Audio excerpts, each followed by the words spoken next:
Morning, dear friends. Today is the 13th of August in the year 2013.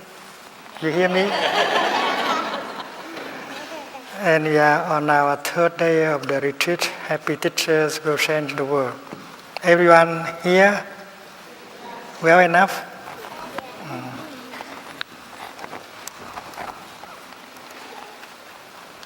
I had a dream about 20 years ago. I'm going to tell you about that dream.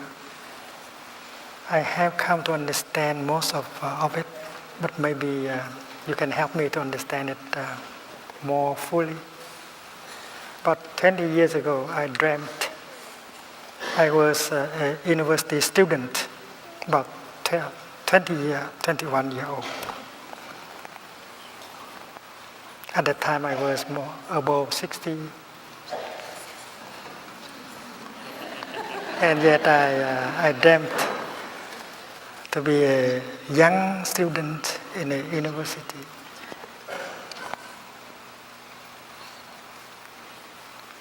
And I learned that I was accepted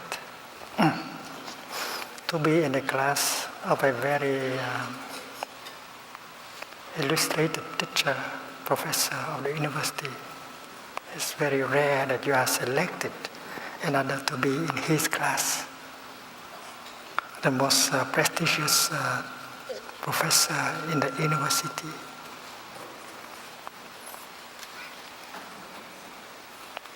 And I was told that I had to report, I had to go to that class right that day. So I was inquiring about the location, the place where I should go to, in order to meet the professor and to follow the class.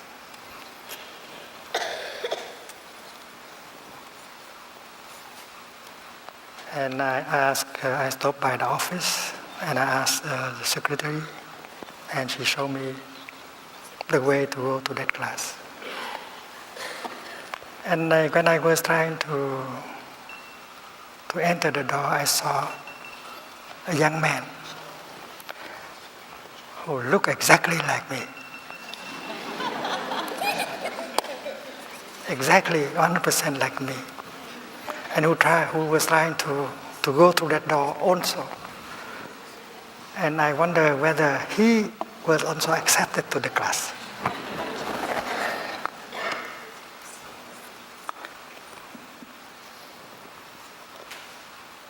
I was very curious to know whether that young man who looked exactly like me was accepted into that class. So I inquired about it with the secretary. And she said, that young man? No. Him? No. You? Yes, but him? No.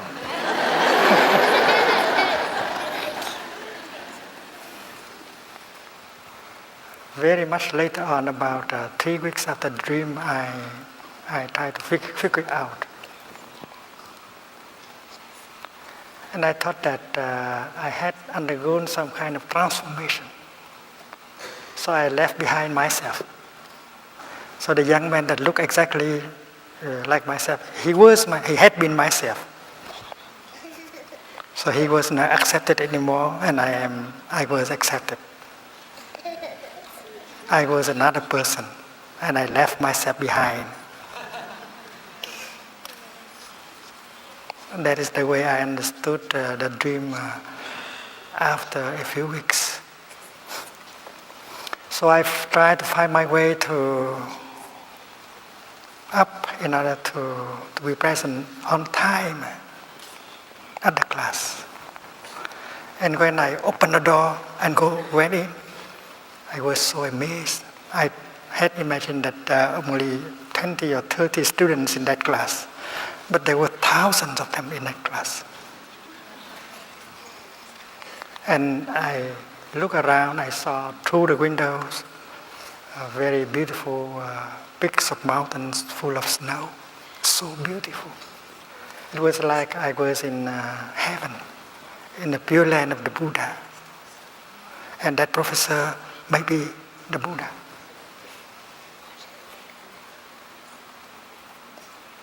And I forgot to tell you that half my way, I inquire about the class. What is he teaching? What kind of subject that he's taught? And they said, music. I was very surprised. I was not a student of music at all. And I was accepted into this prestigious class of music. I was so embarrassed. And finally, I came to that class. I opened the door and got in, and I saw so many of them.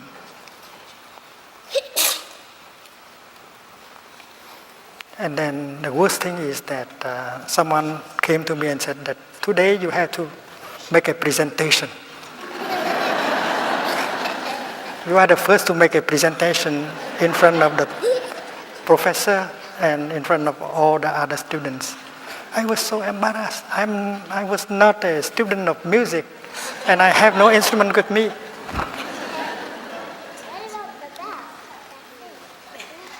So I tried to look into my pocket. That's kind of habit energy to find out something. And suddenly, I touched a small bell in my pocket. And when I brought out my small bell, I regained my confidence. Me, using the bell, I can do it.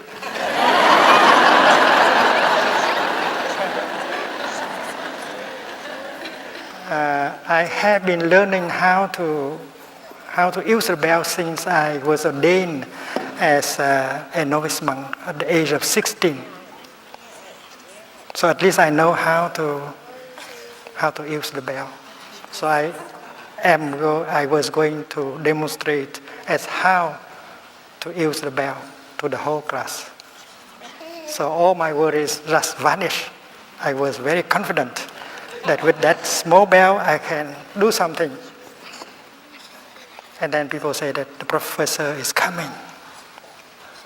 And we will prepare in order to see him. But at that exact moment, I woke up. I did not see the professor. I spent a lot of time thinking, trying to figure out what is the meaning of that dream. You know, as a novice monk, I had to learn how to use not only the bell, the small bell, but the big bell, and this huge bell. And we have to learn how to use the drum, the wood drum. We had to chant. So we had been learning music also, not only Buddhism, but that kind of music that can help us to feel more peaceful, calmer, and happier. And I should tell you that I have been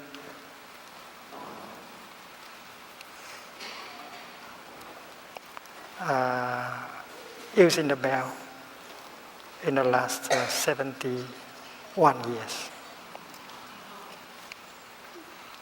In order to use the bell well, you need to be a bell master. And I want to tell you today how to be a bell master. A good bell master. A bell master is the one in charge of inviting the bell to sound. And you have to be very peaceful, very concentrated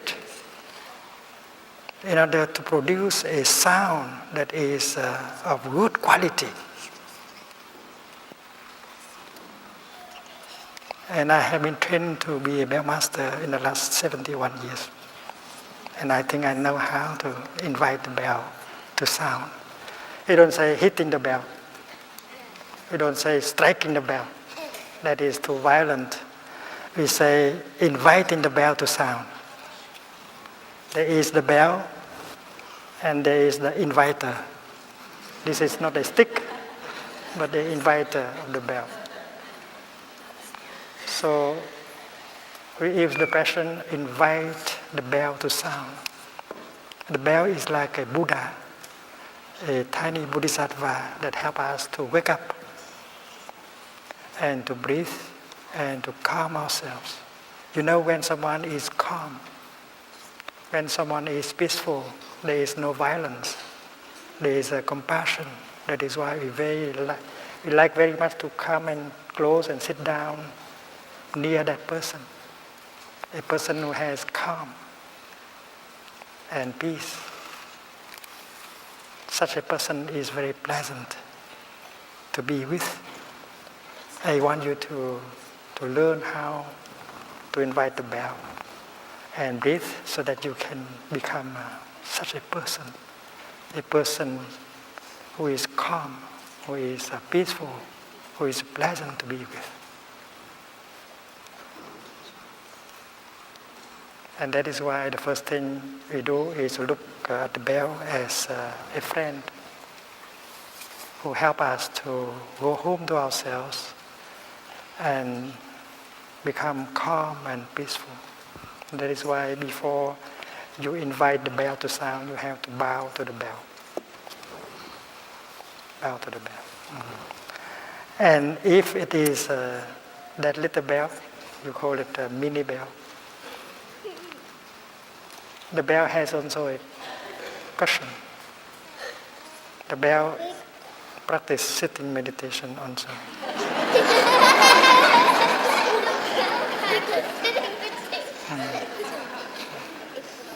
So you can allow the bell to sit on her own cushion and invite the bell to sound. But in the case you like to put it on the palm of your left hand, you can do that. And I raise my hand up to this level, and I imagine that my hand is a lotus flower with 5 petals. And this is a jewel in the heart of a flower. It's very beautiful. Om Mani Padme Hum means the jewel in the heart of a lotus flower. And then if you want to be a bell master, and you have to practice breathing in and out 2 times. And there is a verse that you have to learn by heart in order to breathe, so that you can calm down and become qualified as a bell master. And that verse is like this: body, speech, and mind in perfect oneness. I send my heart along with the sound of this bell. May the hearers awaken from their forgetfulness and transcend the path of anxiety and sorrow. 4 lines. And the first line is for your in-breath. The second line is for your out-breath. The third line is for your in-breath. And the 4th line is for your out-breath also. So please memorize. At that time, we did not have the English version of it. We did not even have a Vietnamese version of it. We had only a classical Chinese version of it. And we had to memorize the Chinese version. Body, speech, and mind in perfect oneness. You bring your mind, your body, and your speech together, so are you concentrated. Body, speech, and mind in perfect oneness. I send my heart along with the sound of this bell.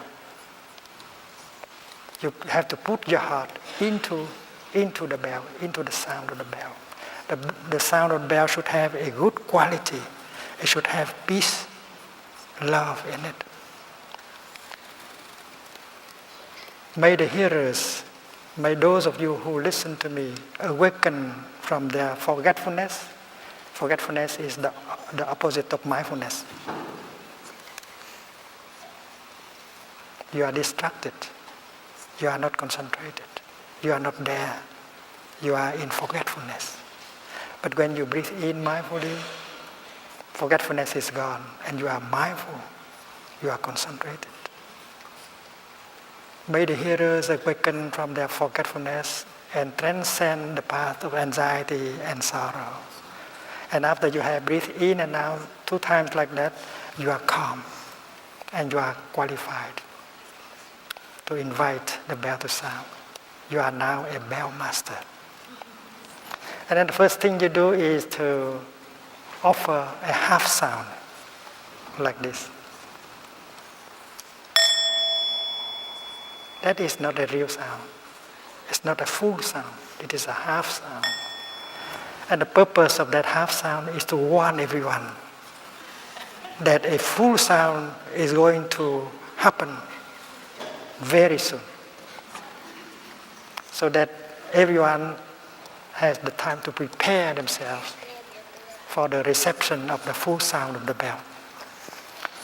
And you have to be compassionate. You have to give people enough time to prepare. They have to stop the thinking. They have to stop the talking. They have to relax the body in order to be ready to receive the full sound of the bell. Because the full sound of the bell is like the voice of the Buddha calling us home to ourselves. That is why we have to be very respectful when we listen to the voice of the Buddha. So you make a half sound.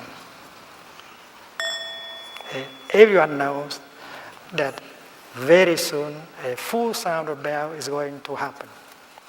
And you allow people to have at least 10 seconds to prepare themselves.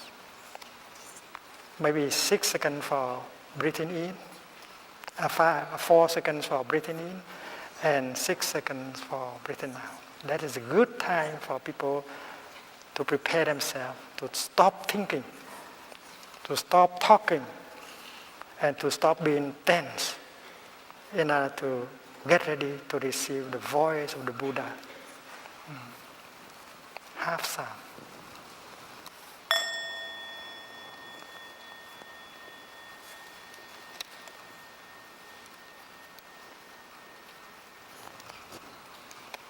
And then you invite the full sound.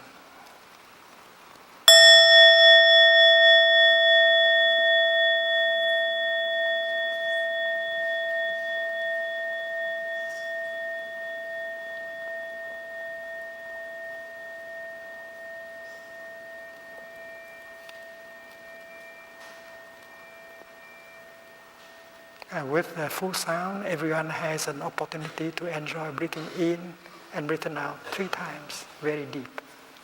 And they bring a lot of peace and calm and joy into themselves. And when you hear the full sound, you begin to breathe in and you say, I listen, I listen. You are listening very deeply. You allow the sound of bell to penetrate into your body, every cell of your body. I listen, I listen. That take about 3 or 4 seconds. And when you breathe out, you say, this wonderful sound brings me back to my true home. This wonderful sound brings me back to my true home. And it takes about 5 or 6 seconds in order to enjoy breathing out. And if you do it well, and then peace, calm, and joy will be available in your body, in your mind. I listen. I listen. This wonderful sound brings me back to my true home. My true home is in the here and the now. Many wonders of life are there. The sunshine, the trees, the birds, the sky, everyone, everything. And that is why it is my true home. My true home is in the here and the now. And you have a chance to breathe 3 times like that. I listen, I listen. This wonderful sound brings me back to my two homes. And you have to allow people enough time to enjoy 3 deep in breaths and 3 deep out breaths. And because you are young, and that is why your in breath and out breath are shorter than the in breath and out breath of adult. So that is why after you have finished your 3 in breath and out breath, you give them some extra times, maybe 10 more seconds. Be generous as a bell master. Allow people enough time to enjoy deeply the 3 in breath and out breath. And you know that is a practice of peace. If you do it, if you have the habit of doing that, then 3 in breath and out breath can bring a lot of peace, calm, and joy and relaxation to us. So you finish your 3 in breath and out breath and give them 10 extra seconds. Just count 1, 2, 3, or you breathe in and out another time. Instead of 3 times, you do 4 times. And then you offer the second full bow, so full sound.